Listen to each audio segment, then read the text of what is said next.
If you're confused by the night face-up, join the club. We're going to talk about it today. One of Julio Cortazar's most famous shorter works. I mean, this started off confusing me just from the title. It's like so unique and bizarre. I loved it. This is an author that I've been wanting to get on our radar for quite some time. We start out with this unnamed protagonist getting on the motorcycle. He's chill. He's just minding his own business.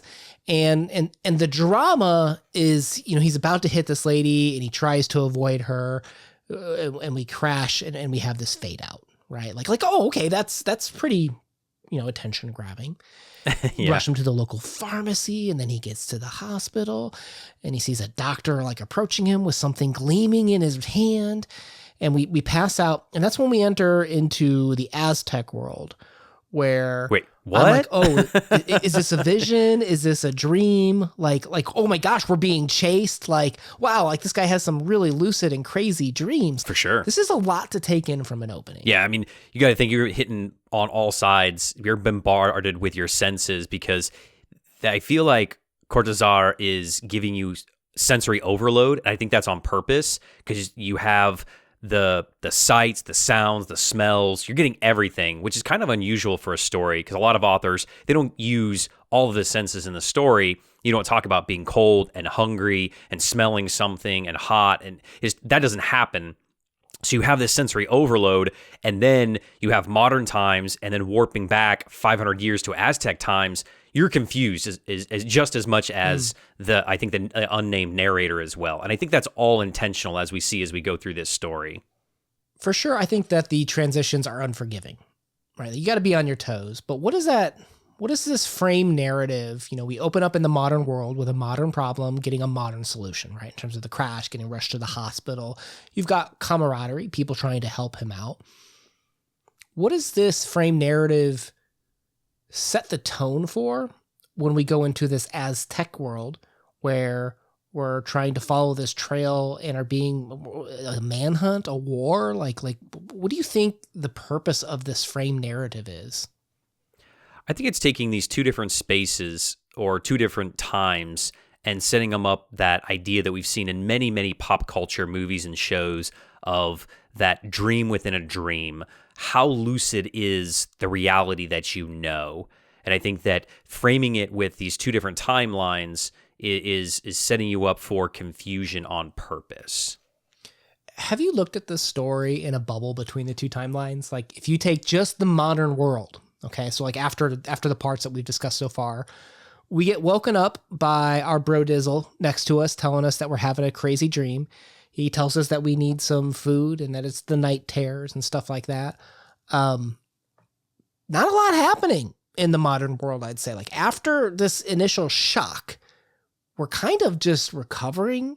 We're given this celery soup that has this smell that kind of like awakens us. And this can't be dreaming, right? Because we smell the celery soup even. Yeah, I think that if you look specifically at the language, some of the language is very alienating, especially with the senses of the smell is used particularly well in the story to kind of denote whether something is real or possibly not real, is how I read into it. That the author, the unnamed narrator, even himself says that he was struggling to understand because he's not supposed to be able to smell in his dreams. Do you think if we're looking at just the modern world for a second, do you think that modernity provides comfort? I don't want to say it's boring, but if you look at the story after this accident, there ain't a lot happening. So two things there. One, it does feel like the modern world is, quote, boring. And I think that's because, spoiler alert, if we're going to go there already, the man is an Aztec somehow dreaming of the future, and he doesn't understand what's going on in the future, so it's hard to describe the future. So it seems very fantastical, but boring at the same time because he doesn't know how to describe it. And that's the cool twist. And the other thing is you see all these parallels between the Aztec world and the modern world of how the man is describing, like the motorcycle and the knife, the smells, all of those kind of seem to be in tandem, but one is obviously a little bit more real because he is an Aztec and somehow trying to describe a future walkabout vision, which is kind of the really cool twist of the story. Well, or is he Motecan or whatever? He was following the Motecan trail. I guess I wasn't sure if he was that and the Aztecs were chasing him, whatever the difference is. Let's talk about some of those dualities, right? Because you mentioned the knife.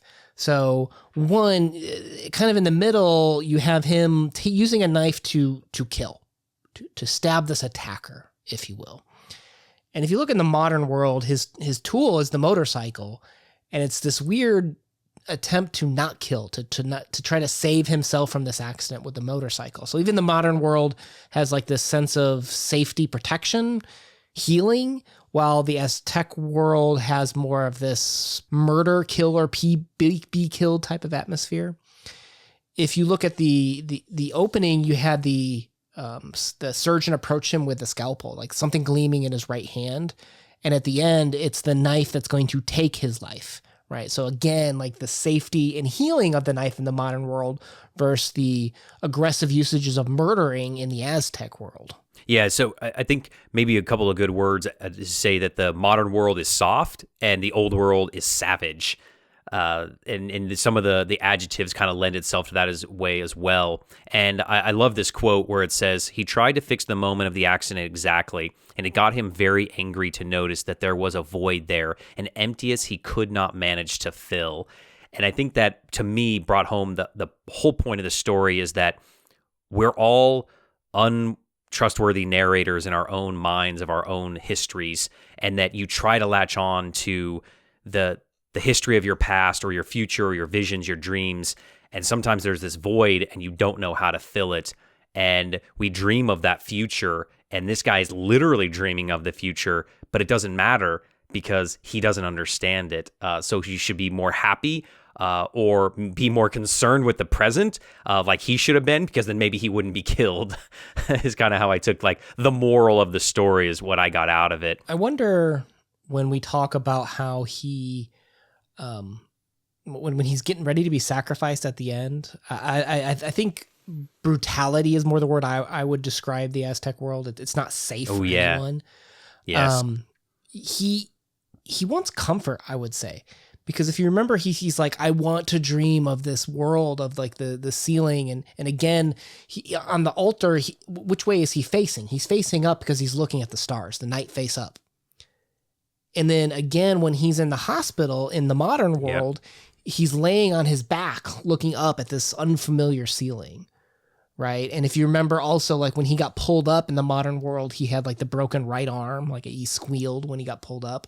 And when he's chained up and he's trying to break free, his right arm is what hurts in the Aztec world too. But he's looking for comfort because he's gotten off the trail, as they say at one point in the story. And he says if he could just go to that modern world again, like the modern world being this comfort. It's such a trip to me that Cortazar creates this. He tricked me where I thought the real world was the modern world, because that's what you and I live in. We associate with that. That's the framed narrative. And usually you start in the framing part, right? But what makes the story interesting is that we then jump into the Aztec world, which is the actual world. Once you get further into it and some more information is revealed, that's a total flip from the usual structure author's approach. So for him to say this world is brutal, right? Whether you're in the Aztec world or honestly, even if you're in now, some people have brutalized. It's not easy for everyone. Yeah. We dream of comfort. We dream of something safer where there's that person, all of these things that are killing machines in terms of the knives and stuff like that in a brutal world are healing in this fantasy world. And it's so interesting the way that this like, you know, on a moment of death, like how common is that we seek comfort. And that's what this man dreams of. The world that you and I live in is seen as the comfort world. One thing that I do love about the story is that there is no explanation of how it happens. And I love that mystery about it. I love that magical element to the story, that it isn't over-explained of how does this guy that's living 500 years ago from our modern times, you know, how does he dream of a motorcycle and stoplights and doctors and hospitals and pharmacies? It's never explained. And I think that that's brilliant that there's this air of mystery about the whole story as well, because if you nowadays started dreaming of the year 2500 with teleporters and all kinds of fantastical stuff or whatever, you'd be seen as crazy.